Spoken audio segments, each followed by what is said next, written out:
د افغانستان ته وارد که هم د لوبو وسیله ده هم په یو وخت کې 3 شیان چارجولی شي. په نیم ساعت کې یو آیفون موبایل په مکمل شکل چارجوی شي او تر ډیره حده پورې جالب هم دی. په ښاریاتو کې یا مسافر یې د دې پرنټر نه استفاده وکړه، دا چې دی رنګ ته ضرورت نه لري، یوازې ته ورقه ور اچوي او تا ته هر څه پرنټوی شي د موبایل نه او د کمپیوټرو نه.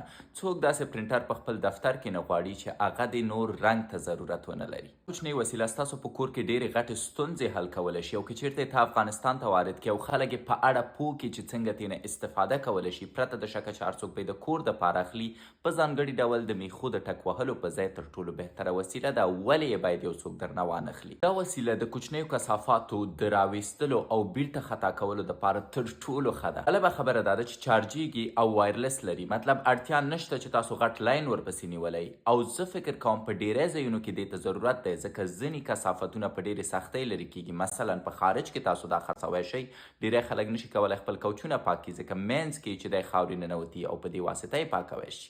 د شکار خپرونې ته مو که تر اوسه ایمیل نه یې کړی، هرومرو ایمیل وکړئ. ډېرې کوچنۍ او ډېرې سترې مفکورې شته چې که چیرته په افغانستان کې موږ پلي کړو، هم د افغانانو ژوند راحته کوی شو او هم ځان د مزدورۍ نه بېغمه کوی شو. ها که چیرته ایمیل غواړئ، د ټیک ټاک په سر زما په پروفایل کې دی.